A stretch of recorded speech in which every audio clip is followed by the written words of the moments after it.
Good morning. I won't take much time. I don't want to stand between you and Dr. Sangeeta. It's just my pleasure to meet Dr. Sangeeta here in this forum. I'm meeting her after many, many years, perhaps decades. She was my senior in our department when she was doing her master's. I was doing my BA here. And as Dr. Christie was mentioning, it's a great joy and it's a privilege for all of us that an alumnus of our department is today rated as one of the foremost authorities on South Asian security, particularly Nepal. Now, I have been asked to just set the stage for her talk to us today on the border disputes that we keep reading about between India and Nepal these days. And everybody is getting nostalgic when we see Dr. Sangeeta here, and that made me also nostalgic. And I was thinking about my first visit to Nepal. That was during the summer vacation of 1989. I was still a student of Madras Christian College, and just a few of us, a few friends from our department, including Dr. Palani, we just went to Nepal, just like that. I remember the border very well. So we took a bus from Varanasi and we got down at the Sonauli border. And it was all very quiet, no tensions at that point of time, no disputes that we had ever heard of. And we walked towards the border, and there was this very simple board which said Bharat Seema Samaps. And we crossed that and we entered Nepal, and there was this arch over there, and it said, Nepal welcomes you. No barbed fence. I don't remember seeing any armed personnel there, police forces. We did not carry any documents with us, no passport, not even an ID card, no documentation. Just with our bags, we just walked into Nepal. It was very different from, say, the Wagah border.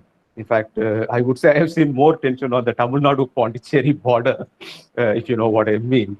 So we just went to Nepal and we were in Kathmandu for a few days then. And we could feel the connect between India and Nepal. History was staring at us everywhere. So the deep historical connects, the social, cultural links between India and Nepal. There is this world famous Pashupatinath temple in the outskirts of Kathmandu. We went there and we were so thrilled to see that all the priests there in the Pashupatinath temple were South Indians. They were from Karnataka, Udupi Brahmins.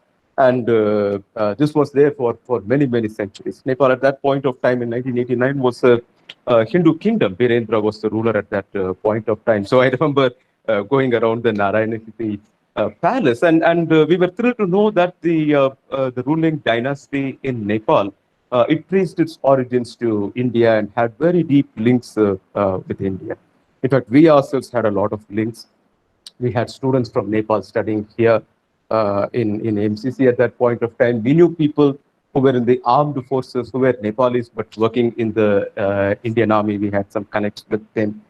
So this historical connection was so very obvious, even for us as untrained at that point of time in international relations, etc. But Dr. Sangeeta will know that 1989 was not a particularly good year for Indo-Nepal relations. At that point of time, India had imposed a trade embargo on Nepal. We had not renewed the trade and transit treaties with the Nepal. So 1989 was a troubled period, and amidst all these historical, cultural links that were there, we could feel a distinct chill in the relations between India and Nepal at that point of time. And we could even feel a distinct anti-Indian sentiment over there when we were staying in Kathmandu. In fact, some good friends even told us, don't reveal your Indian identity. You say that you are Sri Lankan Tamils, that will be more, that will be safer for you than to say that you are Indians. And the prices were very high at that point of time because all the commodities, everything that had to go from India to Nepal, so there was a shortage and the prices went up, and we could feel the pinch as tourists. We could feel the pinch. We had to cut short our visit, and we came back to India 1 or 2 days earlier than planned. And as we were coming back to India, I remember thinking, we can have very deep historical relations, cultural relations, religious relations, etc. But if the relations are not nurtured properly, things can go wrong. Things can go very wrong. And I think over the past 3 decades since then, there have been more wrongs than things going right between India and Nepal. So, as you all know, the monarchy was abolished. Subsequently, what was a Hindu kingdom became a secular republic. The Maoists came to power, took Nepal closer to China, and China has made very deep inroads into Nepal. But even then, we wouldn't have imagined that one day we will be talking about border problems between India and Nepal. So open is the border, has been historically, traditionally, the border between India and Nepal. And suddenly we have been talking about Kala Pani. Even as we are trying to close the Ayodhya wound, suddenly the Nepali Prime Minister, no less, rakes up a new controversy over Ayodhya and says that Ayodhya is in Nepal and Ram is originally a Nepali and India has usurped the Ram legacy. The other day, I happened to read an interview given by the Nepali ambassador to China, and I was I kept wondering whether it was the Nepali ambassador who was talking about India or some Pakistani ambassador who was talking about India. This even as our leadership is talking about the Beti Roti, that kind of a relationship between Nepal, etc. So, there are deep questions about Indo-Nepali relations today. Is it just a legacy left behind by the British that they did not define the borders properly between India and Nepal, or are we just paying the price for that historical legacy? Is it that Nepal, as landlocked between India and China, it is just trying to balance? And are we overreacting? Was this bound to happen? Is this the success of Chinese economic diplomacy, or is it the failure of Indian diplomacy, Indian statecraft, and Indian imagination? I think these are questions before us, and no better person than Dr. Sangeeta to tell more about the state of relations between India and Nepal. So again, I'm extremely happy that she's here, and I'm very eager to listen to her talk on the Indo-Nepali border tensions today, along with the entire department. May I now request Dr. Sangeeta to present her lecture to us. Thank you. Thank you. Dr. Christopher Chandran, Head of the Department and President of Political Science Association, Dr. Hari, Dr. Sridhar, Dr. Sudha Menon, Dr. Freddy, and other colleagues, and of course, Shruti, who's the chairperson of Political Science Association. Thank you for inviting me. Believe me, it's a great honor and privilege. And right now, I am so emotional, not sure if I'll be able to do justice, or I actually want to talk on issues related to international relations. But I've been in touch with a few, especially Dr. Christopher Chandran, but somehow we were not able to meet the department. So I think this webinar is a blessing in disguise, which has actually brought the academic community closer and together. And all of us sitting in our homes are able to interact with each other. So I once again reiterate that it's an absolute delight to be here, meeting you all and talking and sharing my views on the issues that Dr. Sridharan has raised. Now, you've used certain words like landlocked, or whether it is a failure of India's policy, or it is the success of China's policy. Now, or when Nepal's ambassador talks in a particular tone, then he sounds as if he is an ambassador of some other country with whom India has strained relations. I think there is an element of everything in it, but if you take things holistically, picture becomes slightly different. To begin with, what does Himalayas mean to us? You said about Roti Beti Ka Rishta, and Dr. Christopher Chandran had gone to Haridwar, and Nepalese also go there. So the kind of relationship that India has with Nepal, what does Himalaya mean to us? Okay, is it just from geographically, if you see, from Afghanistan to the mountains of Pakistan, India, Nepal, and Bhutan, we have Himalayas, which is at the cusp of South Asia, China, and Central Asia. Okay, now so that it is in the middle of these three regions. You've said it is landlocked. I would say it was land-linked, and it is still land-linked because from India, people or South Asia, people went to China or towards Central Asia through the mountain passes. People, especially when they wanted to know about Tibet or Tibetan culture, they would stay in Nepal, acclimatize themselves, learn Tibetan language, and then go to Tibet. When people from Tibet or China, they had to come to India, they would stay in Nepal, acclimatize themselves, learn Sanskrit, come to India. So it was like a transit place. And it is not just Nepal, the entire Himalayan belt was like a transit, so as a result, it became it's like a cultural potpourri where you have influences of Indic civilization, you have influence of Buddhist civilization, you have Islam there, we have indigenous cultures there, we have Bon religion there. So all these cultures coexist harmoniously in the Himalayan region.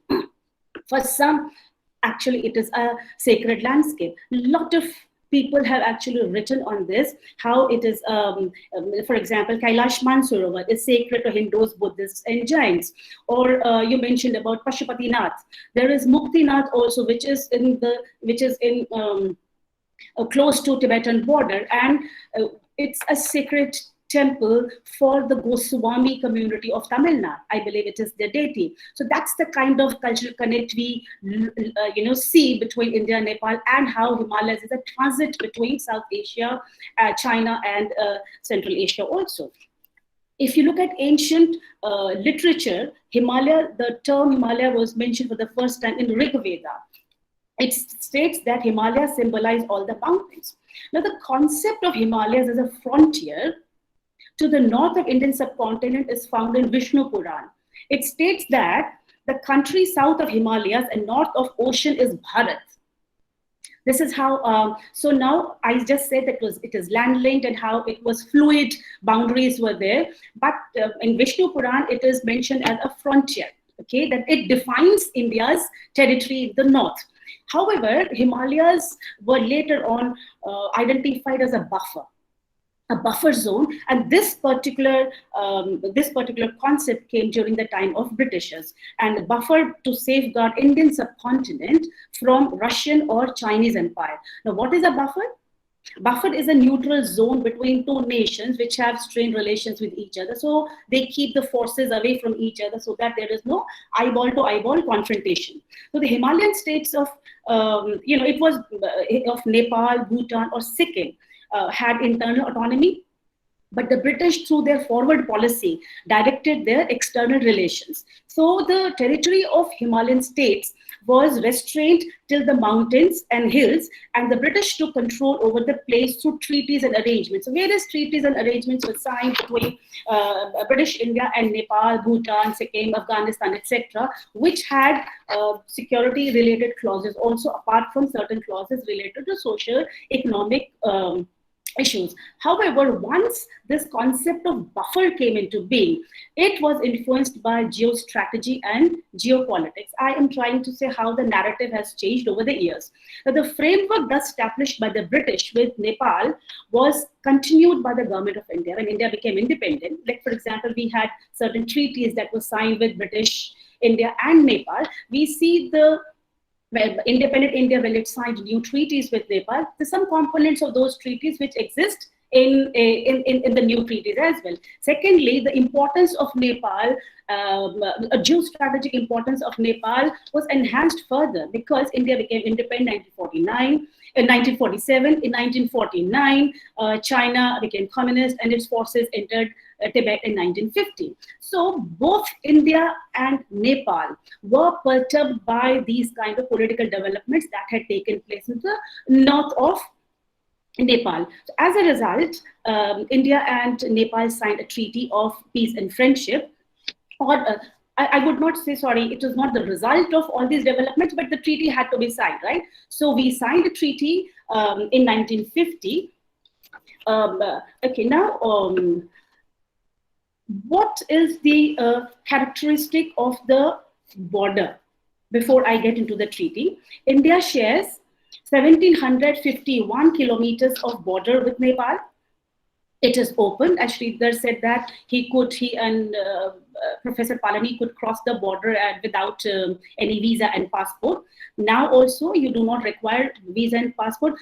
When you travel by air, you do have to show a document to prove your citizenship, like valid passport, photo ID card issued by either government of India or state government or a union territory. Election ID card is also accepted, or any other identity card or certificate which is issued by the Embassy of India in Nepal. However, crossing the border by land is much easier, and people cross the border on a daily basis. We have right now 22 trade points and 15 transit points between India and Nepal. Now, historically, history shows that the movement of population between the two countries has been continuous, unrestricted, without any obstruction.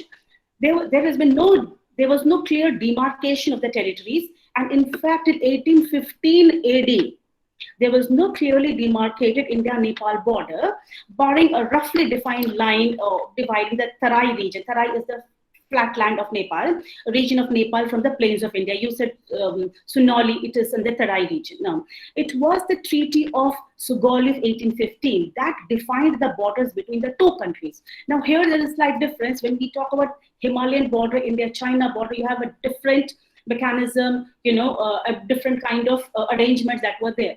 When it comes to India-Nepal border, now the treaty was signed between British India and the government of Nepal in 1815, which defined or demarcated the borders between the two. However, simultaneously, British policy was to encourage Nepalese settlers or Nepalese to work in tea plantations especially in the northeastern states of India. So certain colonies of Nepalese, came up there. Or when Anglo-Nepal War took place, this Nepalese soldiers were injured. Many stayed back. So you see a lot of Nepalese in Kangra, Dehradun, Darjeeling, Shillong, etc. So by this, what I'm trying to say, in the border region of Nepal, you have people who are Nepali, ethnic Nepalese of Indian origin now, because now they are in India, so you would say they're Indian citizens. On the other hand, you also have Indian communities like in Tarai region of Nepal, whether it's a in the Indian heartland of UP and Bihar. People have close socio-cultural linkages with people in the Tarai region of Nepal, or people from Uttarakhand have close socio-cultural linkages with the far western region of Nepal. So this relationship is so intense, it is live. As a result, you see the border is also very live. It's a lived in history of people. Okay, now there is this religious overlapping, which has led to greater flexibility in the attitudes of the people in accepting the movement of population or people from each other's country. Hindus from India, they hold temple of Pashupatinath in high esteem, or Muktinath in high esteem, similar, or Janakpur for that matter, and Nepalese come to India, for religious purposes. So this movement, which has been going on historically, even though the treaty had defined the territory between the two countries, but the movement was never restrained. It was never restricted. So when India became independent, and Nepal also had political changes, in 1950. Anyway, both the countries signed an agreement, a treaty of peace and friendship. This strengthened socio-economic relations between the two countries. This treaty provided provisions for open border facilities. It provides continuous movement of people in each other's territory. Two clauses are especially important for us. One is Article 6 of the treaty. It says that people of both the countries would be given national treatment with regard to participation in industrial and economic development. Okay, and Article 7 says that people of both the countries would be, on a reciprocal basis, they would be given same privilege in matters of residence, ownership of property, participation in trade and commerce, movement, and other privileges of a similar nature. By this, what these treaties say that if a Nepali comes to India, he would be given similar treatment or facility that is extended to an Indian citizen. Okay, Nepalese can join apart from private sector, etc. They can join government sector also in India. They can go for employment in India, barring three services, that is Indian Foreign Service, Indian Economic Service, and Indian Police Service. Similar facility was granted to Indians in Nepal also. However, it was withdrawn somewhere in early 1960s. Now, that is, I'm not getting into details of that, why it happened. Maybe you could ask me later on during the question answer session. The hallmark of the relationship was the unhindered flow of people between the two countries without any visa or passport in order to consolidate the socio-cultural linkages. I think because the socio-cultural linkages have been so close to each other, this was reflected in the treaty, which legitimized this kind of free movement between the two countries. Border there is another dimension to the India-Nepal border, and that is the issue of demarcation. Okay, in many places there are no border pillars. As Sridhar said, there was just a board which said that India's border finishes here and ends here, and Nepal begins from there. If you remove that board, one would not be able to even find out. And I'm sure he went through a transit route, but there are and we have identified in 1751 kilometers, there are only few points which are for trade and transit purposes. But one can cross the border from anywhere, right? Because it is an open border. It becomes pretty difficult then to identify where India's border ends and Nepal's border begins. So it brings its own complexities, because there are no border pillars. Sometimes rivers were identified as the border, and changing course of the river, then it creates its own complexities like submergence of boundary pillars or submergence of land, and emergence of new land, which is occupied by people living on the side of the newly emerged land. So if a river changes its course, one land is submerged, a new land emerges. So to which country that new land would belong to? Would it be Nepal or would it be India? So, many new issues have come up on the issue of border demarcation. So both the countries, then they tried to resolve the boundary issue by setting up Joint Technical Boundary Committee. Now, this was set up in 1981. This in turn had set up Joint Working Technical Group in 1994. Now, it is said that 98% of the border was delineated on strip maps. A strip map is a set of map pages that follow a route, such as a river, road, or a pipeline. And each page of the map, then it shows a defined geographic area on either side of the line feature. So it worked from this joint working group. It worked actually from 1981 to 2007, and it tried to relocate missing boundary pillars or reconstructed damaged pillars. However, it could not come to any conclusion or on the headwaters of the Kali River. As I said earlier, 98% of the border demarcation has taken place. Both the countries have agreed to that, except 2 points. One is Kalapani, another Susta. So it was decided that the issue required political understanding. Now, what is this Kalapani issue? As Dr. Sridhar mentioned, Kalapani is the issue, Lippo Lake is the issue, which is quite hot right now. Now, what is this issue? Kalapani is a region in the Pithoragarh district of Uttarakhand, astride Nepal's far western district of Darchula. Now, please keep in mind Darchula when I said Darchula. Okay, Darchula is in Nepal. Okay, it is at the tri-junction of India, China, and Tibet. I will take a few names right now so that it makes it easy to understand as I go ahead in the discussion. Now, Lippo Lake. Lippo Lake is located at the height of 5,344 meters. It's a mountain pass from India to Tibet. Okay, that is 10 kilometers to the east of Kalapani. It is in Byans Valley, Byans, B-Y-A-N-S, Byans Valley of Dharchula region. That is the sub-district of Pithoragarh district of Kumaon. Earlier I said Darchula, that is in Nepal. Dharchula, D-H-A-R-C-H-U-L-A. You just have to add H to it. Then it is in the Indian side of the border, okay, which is in Pithoragarh district of Kumaon. Now, the pass is the shortest route to Kailash Mansarovar Yatra. Another territory that has come, or another mountain pass that is in news right now is Limpiadhura. Limpiadhura is at the northwest when you go towards the west, right, towards Uttarakhand and more towards Uttarakhand and Himachal. When you go towards the west of Lipu Lake, you reach Limpiadhura, and Nepal says that, asserts that River Kali originates here.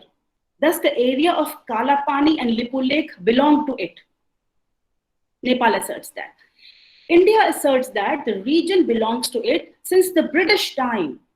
When the treaty was signed, this area belonged to India, and the origin of river is where Lipugarh meets Mahakali on the southern portion of Kalapani, hence the eastern ridge is the border. Now, at the heart of, I'm sure, if only I had map, I could have shown it to you. Now, at the heart of the issue is the source of Mahakali River. Now, why is Mahakali River important right now in this entire discourse between India and Nepal? Because it is recognized as a border river, defining the boundary between India and Nepal by the Treaty of Sugauli, which was signed in 1815. I mentioned about the treaty earlier.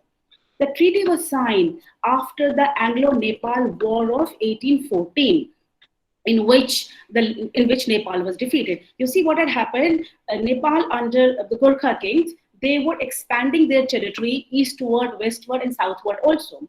So in 1790, they had taken over Doti region and Kumaon region. In 1804, then Gorkhas invaded Garhwal, and they defeated them, and then they moved further to Kangra Valley, which is in Himachal Pradesh in 1806, where they were defeated by the forces of Maharaja Ranjit Singh in 1809. Now, Sudarshan Singh Shah, he was the king of Garhwal. He took help from British forces and defeated the Gorkhas in 1814. So there was an Anglo-Nepal war which took place in 1814. Nepal was defeated in the war, and a treaty was signed. That is the Treaty of Sugauli, as I've been mentioning earlier. Okay. And this treaty was signed at Sugauli. Sugauli is a place in the eastern Champaran district of Bihar. That is how from the place the name of the treaty has come up. So this treaty has defined the boundaries of Nepal. So according to Article 5 of the treaty, the Raja of Nepal renounces for himself, I'm just reading this clause, his heirs and successors, all claims to or connection with the countries lying to the west of River Kali, and engages never to have any concern with those countries or the inhabitants thereof. Hence, Kali River was recognized as a border in the far west of Nepal. Now, this Beas Valley, it had 9 villages, and out of 9 villages, after this treaty was signed in 1815, 2 villages, Changru and Tinker, they went to Nepal, and 7 remained with India. Okay, there is a Tinker Pass which also went to Nepal. So, but Lipu Lake remained with India. Lipu Lake, Limpiadhura, there is one more pass, Mansangdhura. That remained with India. So Nepalese actually have never even used Lipu Lake Pass. However, when this division took place, or when River Kali was identified as the border was never closed. So people had contacts with each other. People from India would go to Nepal because their agricultural fields were there, so they would go there for agricultural purposes, or Nepalese would come towards India for economic purposes or for schools, etc. So there has been very close socio-cultural linkages, matrimonial linkages between the people of this entire region, far west of Nepal and the Dharchula area of India. However, now what has happened, Nepal lays claim on Kalapani, Lipu Lake, Limpiadhura area on the basis of, what is the basis? The basis is the Survey of India maps that were published in 1850 and 1856, which shows that Kali originates from Lipu Lake. So they say that this area belongs to them. Okay. On the other hand, India's claim to the territory is based on the Survey of India map that was published in 1879. Okay, in which Kalapani is shown as the Indian territory. So now there are claims and counterclaims based on certain maps. Well, when the joint working group meeting took place in 1998, India had claimed that maps prior to 1879, which the map that India is accepting as the as its claim. So maps prior to 1879 were completed without any scientific and topographical survey and could not be regarded as authoritative or correct. That's the Indian position. Okay. Now, since the 19th century, the area has been within India, which is acknowledged by British India and the successive governments in Nepal also. Nepal never raised this issue earlier. Many governments have taken place, have come and gone in Nepal. Nobody raised this issue earlier. And even if you locate this entire territorial issue within the strategic and commercial interests of British, I think it is highly unlikely that the British would have given a strategic pass to Nepal. And I told you for Britishers, mountains were important for commercial purposes. They gave internal autonomy to these mountain areas, but they controlled their external relations because they were more important to do trade with Tibet, and mountain passes were important for that. So Tinker Pass was given to Nepal. So I think it's highly unlikely that they would have given Lippo Lake Pass also to Nepal because it was a trade route. It was also a route for religious purposes. That it is the shortest route to Kailash Mansarovar. So anyway, this is what the Indian claims have been on these parameters. Now, who are the people who are living in this particular area? In the upper reaches of Pithoragarh district, there's a community called as the Rang community, R-A-N-G. They're also called, some people call them Bhotiyas. People from Tibet are generally called as Bhotiyas. So they have been using, Rang community people have been using Lippo Lake Pass for trade purposes with Tibet since time immemorial, and they've continued to use it even after the political changes in the region had taken place, such as when India became independent from the British and Tibet came under the Chinese control. Okay, Rang community people or Tibetans were coming to Pithoragarh, or Indians were going to Tibet through this particular pass. So it was never closed. It was always used by Indians. Main trade of the Bhotiyas was wool, salt, and borax. Lippo Lake Pass is the easiest and the shortest pass to Tibet, and for centuries, yogis and ascetics have used it for pilgrimage to Kailash Mansarovar. And as I said earlier, the pass was never used by Nepal. Okay, so when there were certain treaties and agreements that were signed between India and China, which again legitimizes India's position on. For example, in 1954, India and China had signed an agreement on trade and intercourse with Tibet, okay, which stated that traders and pilgrims from both the countries could travel by Lippo Lake. So traders and there were 6, I think, mountain passes were identified for trade purposes and for pilgrimage from India to Tibet and vice versa. And Lippo Lake Pass was one such pass. It is said that after Sino-India War in 1962, the borders had become pretty rigid. But my sources say that even after that, the local people, they continued to cross the border and use this pass for commercial purposes. You see, for them, the plains of India, Dehradun, others, even Almora is far for them, and the Tibet border is closer for trade purposes. So, and that's how borderland has to be seen. So they have continued to use this pass. This pass was later on opened for Kailash Mansarovar Yatra in 1982 by both India and China. And since then, the Ministry of External Affairs has been facilitating Yatra. They've been facilitating Yatra, Mansarovar Yatra, through this particular route. Okay, then there was another agreement, a memorandum of understanding between India and China that was signed in 1991 for the resumption of border trade. And then Lippo Lake Pass was opened for trade purposes in 1992. In 2014, if you see, India and China again had identified Lippo Lake Pass as an additional border personnel meeting point between the Indian Army and People's Liberation Army. And next, in 2015, they agreed to both the countries, India and China, they agreed to expand border trade at Lippo Lake during Prime Minister Narendra Modi's visit to China. Now, the year 2015 becomes pretty important for us. Why? Because in this year, Nepal adopted new constitution.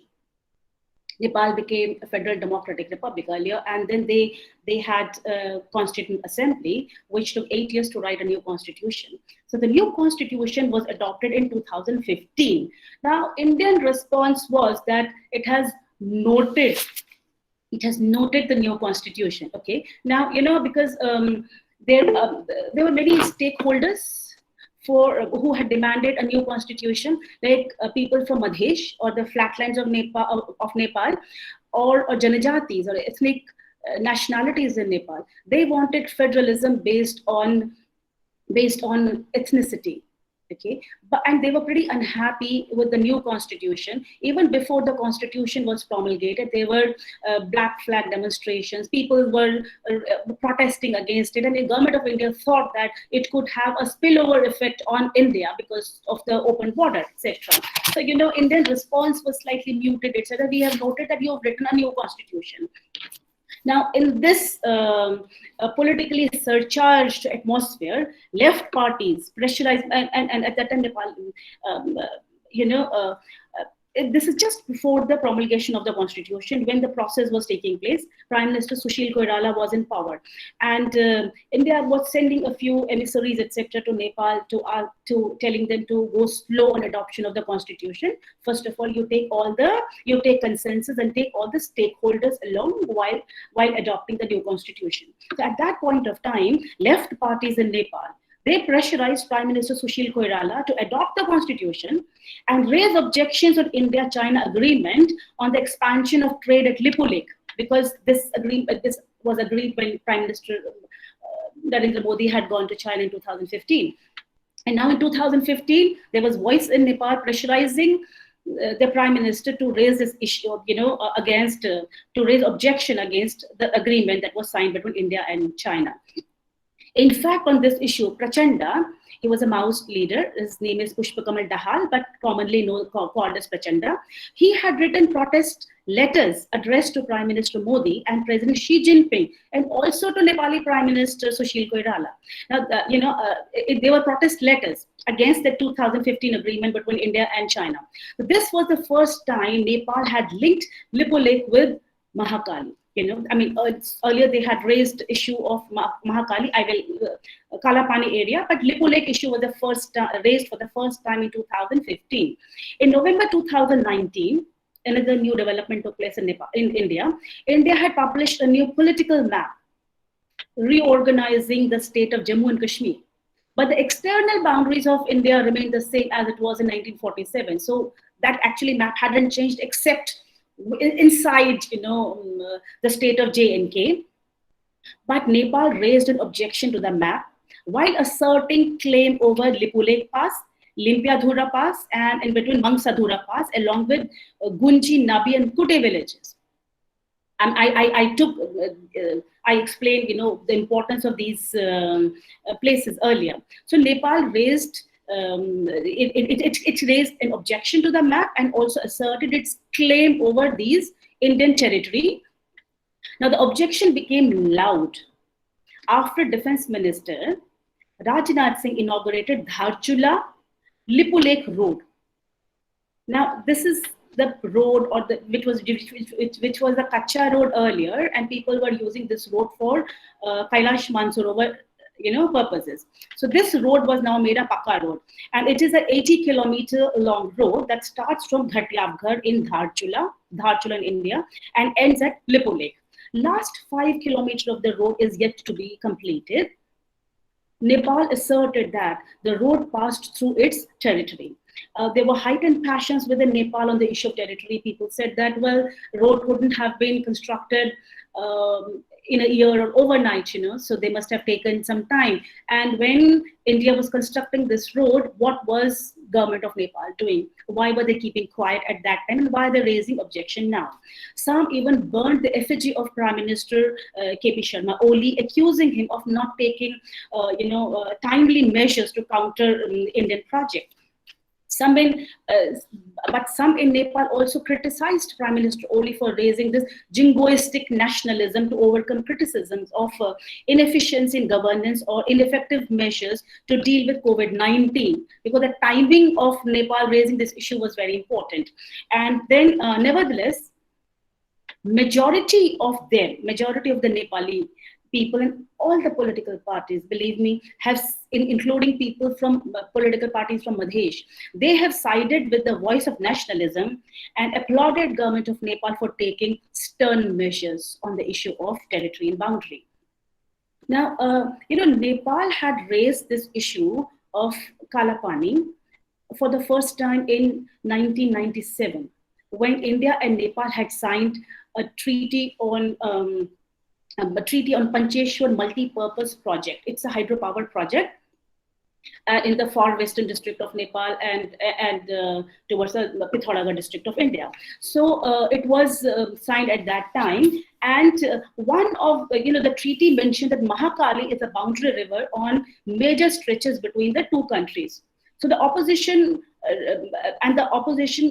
demanded clarity on it, on which portions it is a boundary river and where it is, and where it is not. So also since 1962, Indo-Tibetan Border Police is deployed at Kalapani, and Communist Party of Nepal, United Marxist-Leninist, had asked for forced withdrawal. At that time, Nepali Congress, and there is another party called as Rashtriya Prajatantra Party, which is a royalist party, they had tried to dissuade UML from such an opposing stance. You see, UML, Prime Minister Oli comes from UML. Okay, originally from UM, because now a new party has been formed. I'll come to that later on. So UML was the one under Prime Minister Manmohan Adhikari who was negotiating in India, discussing with India about Pancheshwar project. But when the agreement was signed, UML was in opposition and Nepali Congress had come to power. So there were certain domestic political dynamics within Nepal also that led UML to raise this issue of nationalism, whereas Indian stand was that it would sign treaty or agreement with Nepal on hydropower only when there is an all-party consensus. So when the treaty was signed, there was an all-party consensus. The day treaty was signed, very next day, left party, especially UML, raised an objection saying that, well, they were shown a different draft, but the draft which is signed is totally different from the one that was shown to them. So these were all, from Indian point of view, these were domestic political issues of Nepal. Anyway, during the previous constitution of Nepal, 1990 constitution, there was a provision that if at all any treaty is signed on water issues or natural resources or national security, etc., it has to be ratified by 2/3 majority in the parliament. So this treaty, Mahakali Treaty, went to parliament. It was ratified with 4 strictures or qualifications which were attached to it, including the issue of Kalapani. That, where does this river originate from? So the source of river became important at that time. So it was raised for the first time in 1997. But subsequently, it was not discussed, as a very important issue, because many more issues were coming up between India and Nepal. And I think priorities were different. And now, 2015, when Nepal raised this issue, it was not just Kalapani. Now they have added Limpiadhura to it also. So now they get much more territory than what they're claiming, more territory than what they had earlier asked in 1997. Now, what are the factors for controversy? For me, one of the most important factors is the domestic politics within Nepal. There is, Prime Minister Oli is facing challenge from his own party members on various issues. It is said that there was a gentleman's promise at the time of merger of Communist Party of Nepal, United Marxist-Leninist, and the Maoists to form a new party. In 2018, a new party was formed, that is Nepal Communist Party, or NCP. Okay, that for the election, which is now ruling the country. Okay, and it was decided at that point of time that Prime Minister, if the party wins, the prime ministership would be on a rotation basis. That means for 2.5 years, Prime Minister Oli would be in power, and next 2.5 years, Prachanda would be the prime minister of the country. Both of them are now co-chairmen of Nepal Communist Party as well. However, Oliji continues to remain the prime minister of the country, and he is under pressure to make way for Prachanda. So there are voices within the party on one man, one post principle. So he was coming under a lot of pressure because of that. So in order to consolidate his position in the government, he came up with two ordinances, which were not discussed either within the party or in the cabinet. I will not get into the details of what the ordinances were, but you should know that President Vidya Bhandari, she had approved these ordinances, okay, but repealed them when she saw a lot of opposition against the ordinances. Opposition parties were criticizing it, media criticized it, civil society people criticized government for taking such a measure. So the ordinances were repealed later on. Okay, now at this juncture, Prime Minister raised objections on the political map of India in 2019, and later the inauguration of Rotun Lipulik, as I've discussed earlier. Now, this issue of infringement of Nepal's sovereignty and territory, it gave a breathing space to Prime Minister Oli, because now he raised this issue. You know, like territory and sovereignty are very emotive nationalistic issues, right? And he raised public sentiment, and it was pretty easy, because 2015 border blockade had taken place between India and Nepal, and public memory was pretty fresh. Okay, that why the border blockade took place, and especially soon after earthquake, people were affected by it. So as a result, it was easy to raise those public sentiments against India, and which was nationalistic in nature. Okay, now during this political squabble in Nepal, the Chinese embassy was involved in negotiations between the leaders of Nepal Communist Party. I told you now two factions are there: the Oli faction and Prachanda faction. So it was Chinese embassy was pretty involved in it. Press in Nepal, I'm reporting Nepalese sources, they said that Ambassador of China, Hu Yanqi, held separate meetings with the leaders of NCP amidst growing challenge to Oli's leadership. This and other moves by China have led many in India to understand that Nepal government took action at the behest of someone. As such, Chinese presence is increasing in Nepal. Okay. Now, Prime Minister Oli's personality should also be assessed while understanding the current imbroglio. He has often been compared with King Mahendra. King Mahendra is the one who had dismissed first democratically elected government of Nepal in 1960, and then brought and banned political parties. And for 30 years, Nepal was under Panchayat rule. So, and he was, he's the one who diversified Nepal's foreign policy from India, because he felt that India was supporting democracy. And then he moved towards China, signed certain road agreements, with China, etc.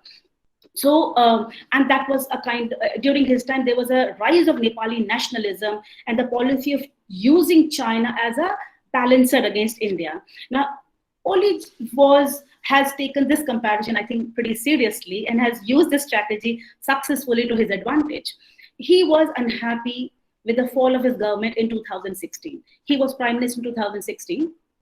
Okay, and his government fell, and he has stated publicly that India was primarily behind it. So he has blamed India for the fall of his government in 2016, and the change of government was not an automatic process, but conducted by remote control. So he has that angst against India. During his tenure, he had developed close relations with China. I'm talking about 2016, and signed various agreements on infrastructure linkages, trade, and economy. After his resounding victory in 2018 election, Chinese presence in Nepal has substantially increased, whether you see their presence in the domestic politics in Nepal or while it's dealings with India. Okay, now, on May 20th, then Nepal published a new map that has included Kalapani, Limpiadhura, and Lipulik within its territory. They've also come up with their new map. And the map was later on ratified by 2/3 majority in the Parliament of Nepal, Nepali Parliament. Now, interestingly, all the political parties, including opposition parties, Nepali Congress and other parties, they gave support to NCP or Prime Minister Oli on this issue of the map, because they felt that if they go against it, they would be seen as anti-national, and there was so much of nationalistic sentiment within Nepal that it would have gone against their own political career and political interest. So they all gave support to the new map. Now, Nepal has included, recently there were the news that Nepal had included a chapter in the school curriculum, from 9th to 12th, that particular classes, a chapter on Lipu Lake. Anyway, there was some opposition within Nepal also, and the chapter has been, as of now, that the new textbook has been withdrawn. Nepal has also been trying to take census in the villages in the Indian side of the border. Okay, and those people who are involved in this particular process, they have also said that how can they go to the Indian side of the border, like those Lipu Lake, Limpiadhura, or that those 3 villages are there, and how can they take census when Indian forces are present there? It is, ground reality is totally different from what Kathmandu people are saying. But ground reality is also different because people from both sides of the border, they have such close connection with each other that for them, for people from Dharchula, Kathmandu is far. For people of Dharchula, New Delhi is far. I'm not saying that, they're compromising on their national interest. I'm not saying that at all. But all I'm saying is that the borderland region has its own realities. It has its own, interactions, and which has continued since ages. And suddenly, and these cultural boundaries, they supersede political boundaries. Okay, so but what is happening now that they're saying no, the police, especially from Nepal side, that when they raise such an issue of sovereignty and nationality, it becomes pretty jingoistic in nature, and the interests of the border people then get compromised there. So from this entire discussion, what do we see? Certain takeaways from here. First, that Nepal's relations with China have undergone sea change. I said earlier that Nepal was land-linked between India and Tibet, but not with China. It didn't have that kind of relationship with China, right? Secondly, from landlocked, it became landlocked, it became buffer. When India became independent and Nepal and India signed agreements, 1950 was an issue which perturbed Nepal also. When Chinese forces were in Tibet, they gave discomfort to Nepal also. They felt that their own national security was at stake. Now, that is why certain security arrangements were there in 1950 treaty, or arms assistance agreement was signed. Nepal had asked India to reorganize and modernize its armed forces. So India had sent military missions to Nepal to do so. But today, that particular framework has changed. Today, India and Nepal do not look towards China from the same prism. We see Nepal trying to develop relations with China. On the other hand, what we see that there is a discourse in Nepal where they're saying that they want to be a trans-Himalayan link between India and China. They see themselves as a transit route from India to China and vice versa for trade purposes, etc. So first of all, that is changing. We do not have similar threat perceptions. India and Nepal do not have similar threat perceptions from China as they had in early, 50s or so. Then linkages between domestic politics and foreign policy. As a student of political science, you must have read about those, linkage theories also, how it becomes an important factor in how domestic politics also plays an important role. And in this issue of Lipu Lake and border issue, I see this issue has played an important role. Thirdly, you can see Nepali nationalism is equated with that of being anti-India. And this has somehow played dividends earlier, and it continues to play dividend now also. Okay. Now then, one can also see the entire thing from the role of personality in politics. Let us say, had there been some other leader, would the situation would have been different?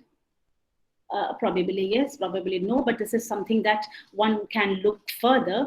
But as I said earlier, that there are certain personality issues, right, where that in this entire border episode. Then finally, I would say that now this territorial issue is no more within the domestic political confines of Nepal.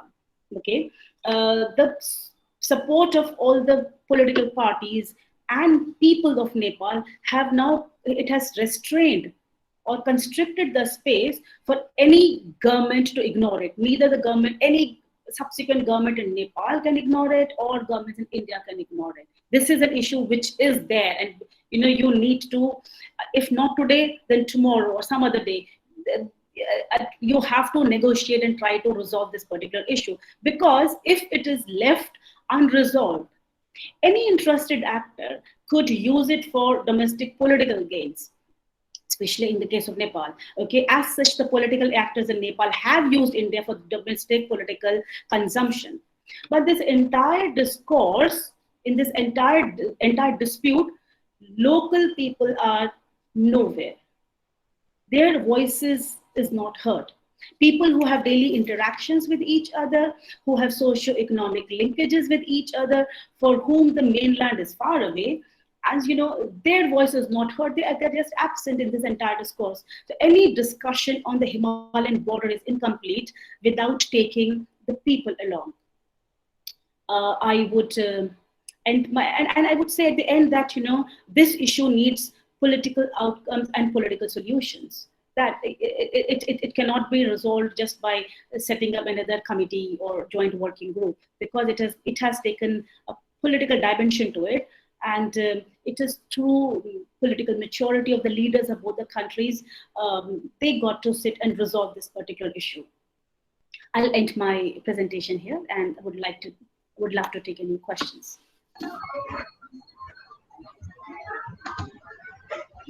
Thank you, ma'am, for your remarkable insight. I'm sure it has given us better and more clear picture of India-Nepal relations. With this, the floor is open for question. I request you to unmute your mic before you put forth your question, or you may use chat box for the same. Sankita. Hello. Hello.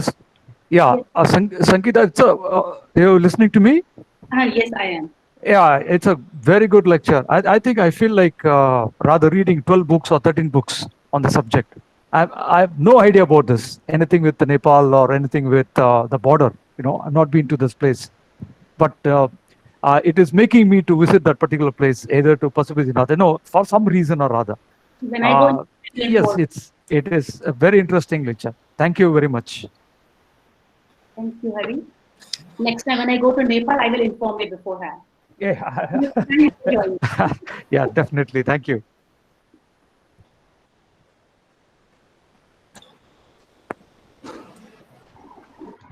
Ma'am, we have a question in the chat box. It's from Karthikeyan. Ma'am, can you give short note about Gorkha Kingdom?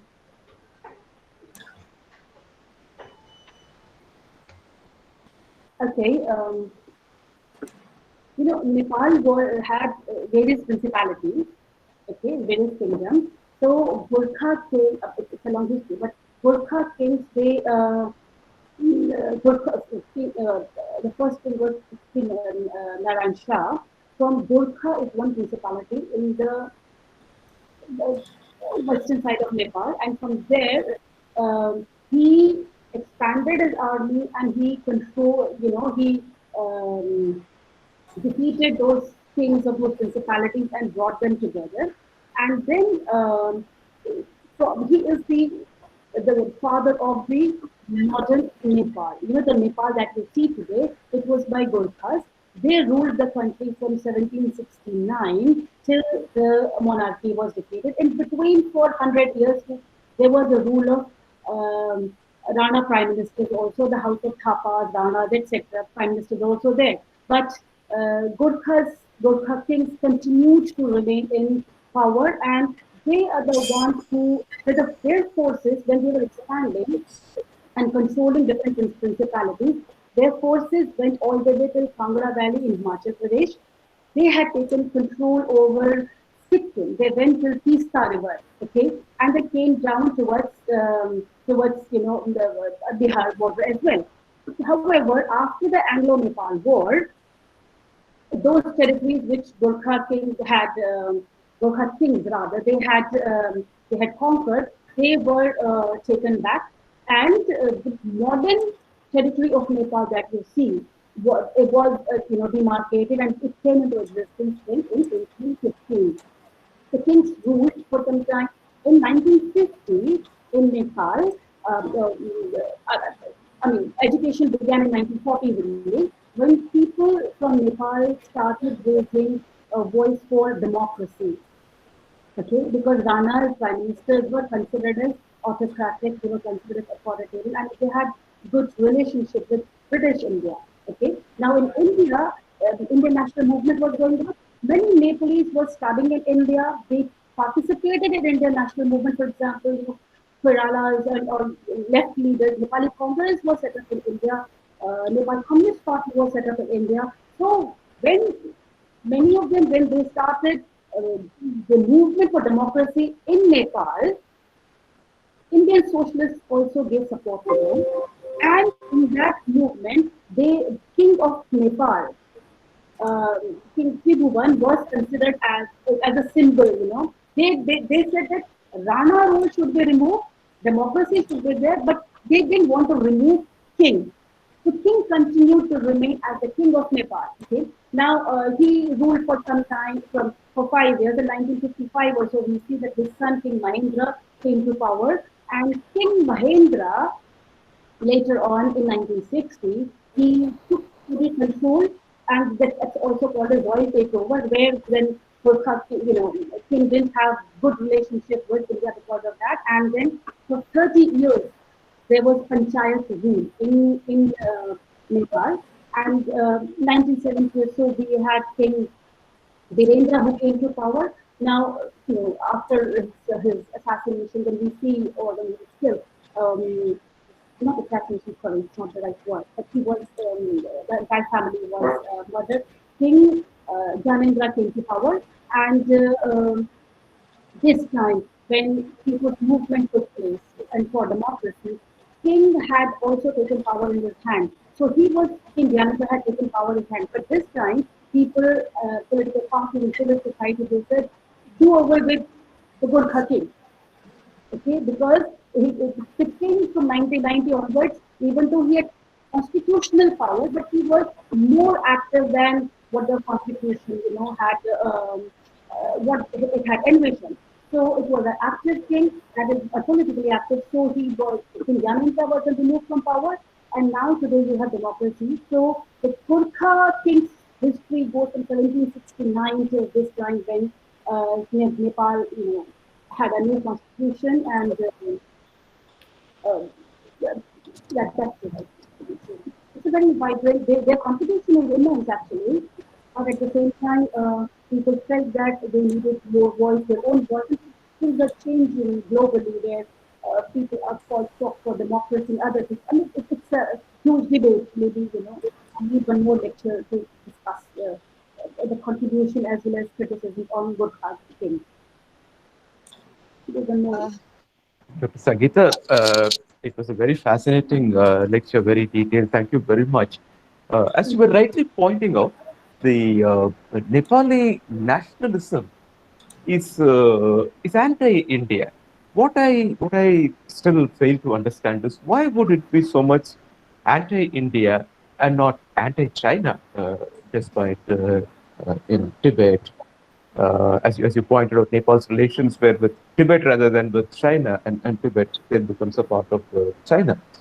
I have noticed that the English press in Nepal has been very much anti-India. Some of the stories, I can't even believe that these are the stories that they keep writing, like Kathmandu Post, etc. Why do they write these kind of stories about India? Is it because India has somewhat overplayed its cards? We interfered too much in Nepali domestic politics and we have burnt our fingers? Is that what we have done? And what is the remaining support base for India there in Nepal? Is there anything left? As you rightly pointed out, practically everybody voted when, what I would say, a cartographic aggression against India. And, everybody goes along with that. The Madhesis also go along with that. What about the Nepali armed forces? At least there, do we have some support that is enduring for India? Thank you. Okay, that's a very interesting question. Actually, I generally don't use anti-India word, and but Nepali literature itself defines or describes certain policies taken by their previous leaders as Nepali nationalism is equal to anti-India. Now, one has to understand the politics in Nepal. When it started, let us say, from especially it became more active when Panchayat was ruling Nepal.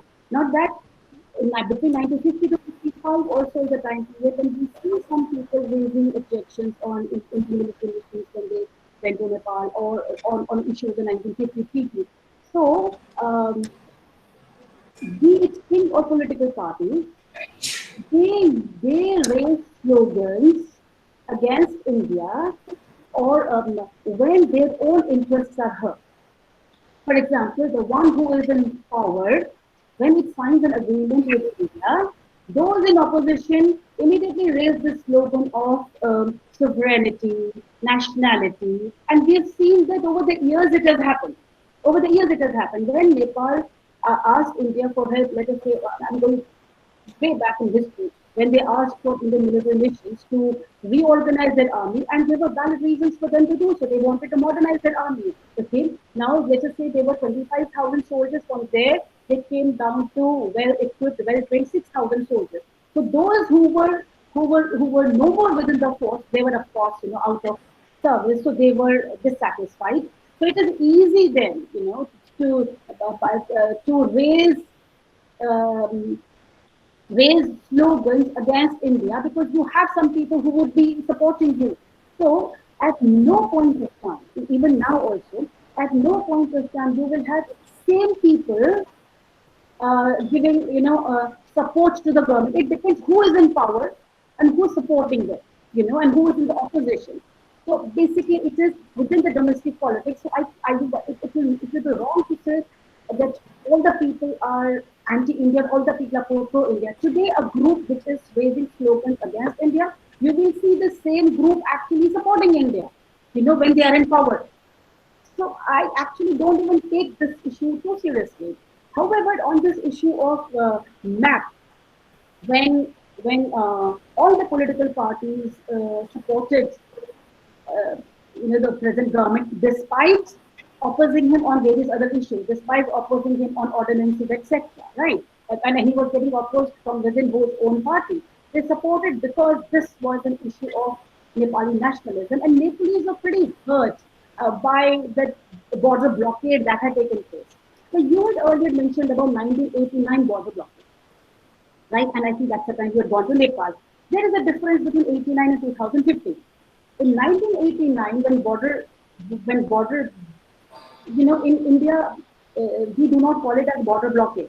All right, it is like economic. The border trade and transit points closed because trade and transit treaty was not renewed.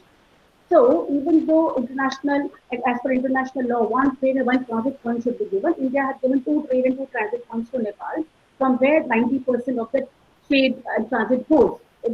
I'm talking about 1989. Okay, still that time, King Devendra was in power. People were raising slogans for democracy.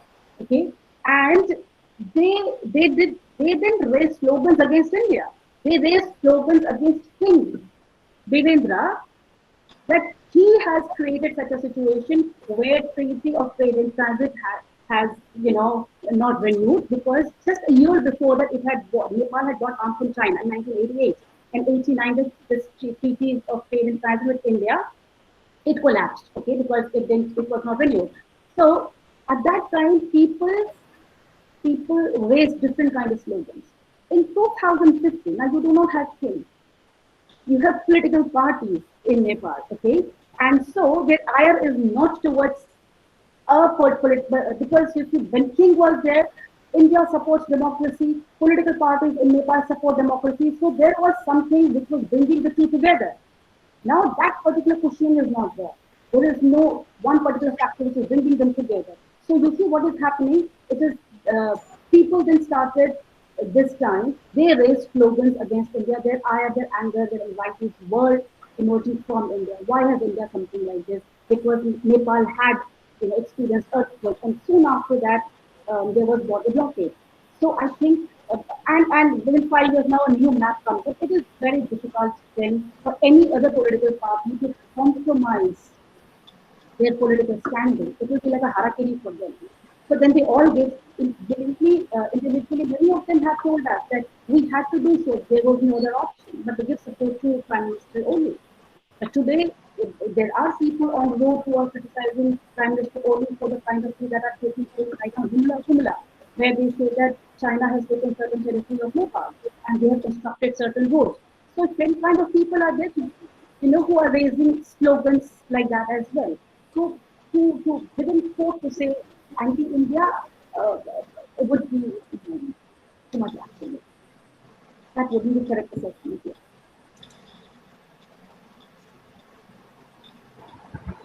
Ma'am, Yes, it is. thank you for the lecture, ma'am. So, ma'am, my question is, ma'am, were you saying that people from Nepalese origin who are recognized as citizens of India are not allowed to take up employment opportunities within the Yes, IPS, IAS, and IFS spheres? we have in Nepali, ethnic Nepali Indian citizens, right? Who are citizens of India. They can join any force. They can do any, they're, they are as citizens of India, you and me. I was talking about Nepali citizens. Okay, as per the treaty, citizens of Nepal can avail all the facilities in India that is extended to an Indian citizen. They have right to residence, they have economic rights, they have all those employment opportunities open to them. So there's a distinction between Nepali citizen and those who are in India. For example, Nepali citizen can join only Gorkha regiments in India. Okay, there are certain GRs, so they can join only that. Whereas Indian Nepali can join any they can be in Madras regiment because he's an Indian citizen. So So, ma'am, you were saying it is done on a reciprocal basis. However, these opportunities are not extended to the Indians on the Nepal side. You said you would elaborate on that later. if you want to, Yes. yeah, Indians have a lot of benefits, which are not offered to other foreign nationals in Nepal. For example, we do not require visa pass, right? We can stay in Nepal. We can be involved in. There are a lot of Indians who are working in Nepal, not only as laborers, but they have shops, they are businessmen, etc. Right? But what happened? Nepal in 1960, the early 60s, it withdrew provision of like Indians buying land in Nepal. Because to buy land in Nepal, you need citizenship certificate. Okay, and you will get citizenship certificate only if you are a citizen of Nepal. So as an Indian, if I go and work there, and if I do not take citizenship certificate, so I will not be allowed to join certain services. As a result, I can't have, it's difficult for an Indian to join, for example, a government job in Nepal. Okay, now the logic or rationale behind it is that Nepal is a small country with less population. India is a large country. So if Nepalese come to India, they can be absorbed here easily. But Indians, when they go there, they will outnumber Nepalese. they will control, services all the economic opportunities would be taken over by India in that case. Okay, so it's like a domestic protection for its own people. That's how it was done. Ma'am, Thank you, ma'am. ma'am, we have a question from Surya. To Nepal's claim, what will be India's response to it? How it will affect the relationship of the two countries? Sorry, can you repeat it? To Nepal claims, what will be India's response? I think he is asking about the land issue. How will it affect the relationship of the two countries? I think Shyam Surya, is it talking about the Nepali claims? What will India respond? You're talking about Lepu Lake, I think, right? Lepu Lake, that particular region. So these are claims and counterclaims, as I told you earlier, that Nepal stakes its claims on the basis of two maps of 1850 and 1856, and India stakes its claims on the map of its own, the other map. Okay. Now, this is something which has to be negotiated. You cannot ignore it. Both the countries cannot ignore it. But at the same time, this is one aspect of a relationship is strained. That does not mean entire gamut of India-Nepal relationship is strained. Now also, because of COVID, of course, right now the movement is slightly restricted. But even that, even after, despite that, economic relations are going on. Recently, I think just a week back, 2 trains were started for Nepal.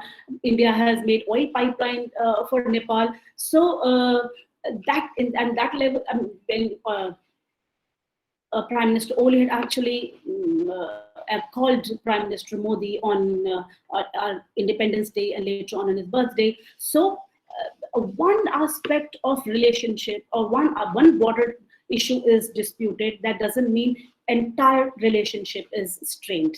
And if we do that, then we will come to faulty conclusions. Ma'am, this is Asipal from 2nd MA.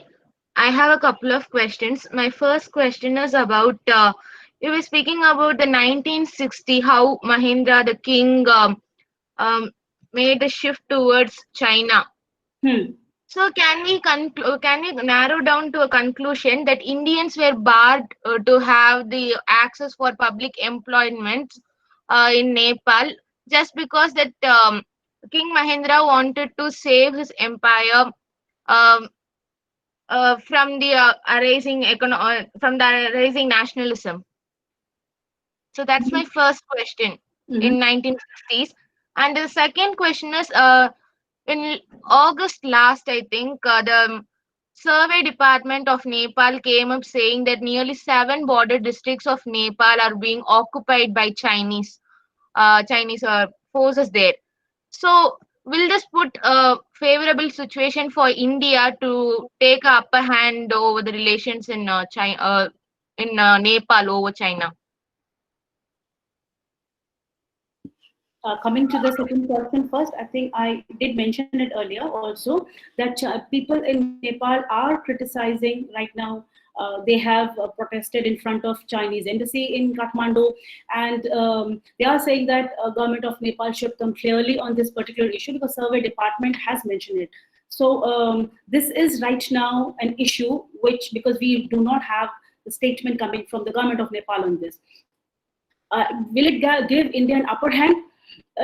Not exactly an upper hand, because this is a bilateral issue between Nepal and China. But at the same time, it does show that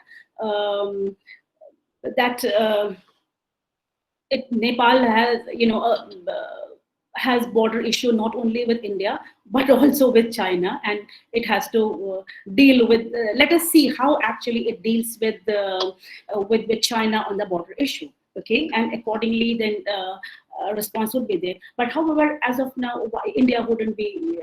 India would not be talking on this issue or giving a statement, because it is a bilateral matter between Nepal and China. Coming to 1960, why did this is a history that why did King Mahendra try to diversify Nepal's relations and go towards China? First of all, Nepal has only two neighbors. Keep that in mind, India and China. Okay, it is within its sovereign rights to develop relations with any country it wants to. Okay, and thirdly, there was a shift in the policy of Nepal in 1960 because why we say that? Because earlier India and Nepal saw China in a particular way, that they were threatened by Chinese presence in Tibet. But when King Mahendra, he felt that government of India was not government of India again. The statement from India was, when King Mahendra dismissed democratically elected government of Prime Minister B.P. Koirala, Indian response was that it is a setback to democracy. So obviously, Nepal felt that it was interference in its domestic politics. So it started developing relations with China as well. Especially, there was a road agreement on Kathmandu-Kodari road. Okay, and this was the first time a road agreement was signed between the two countries. So it was what king felt, or what any ruler would feel, to protect his own regime interest. That becomes important. Okay, and that is why. But to say that because Nepal is developing relations with China, so it should mean that it will not give those facilities to India. It again depends on who is in power. But otherwise, this will be stretching it too much to say that he did it. King Mahendra withdrew certain facilities from India because he was going towards China. On the other hand, what he felt was there were Indians in Nepal, Indian school teachers in Nepal who were supporting democracy. This transgression of democratic ideas from India to Nepal was also seen as a threat to King's regime. So he took certain steps to protect his own regime interest. Thank you, ma'am. So, friends, due to the shortage of time, we are putting end to the question. Yes, sir.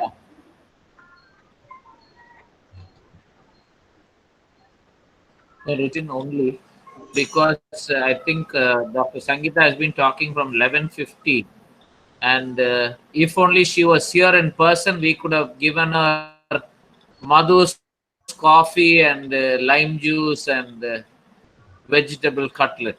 Nothing we are giving her, and I think she has been talking from 11:50 onwards. I think we'll have to stop with one question maybe, and maybe request her to, I think.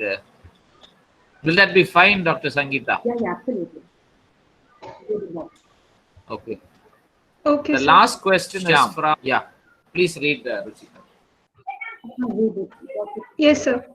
So, Ma'am Shyam is asking, I have a doubt whether before the 1962 war between India and China, Nepal's King Mahendra himself agreed to Kalapani to India for security reason, or did India make the king to agree for the proposal to station the military force in the northern border of Nepal?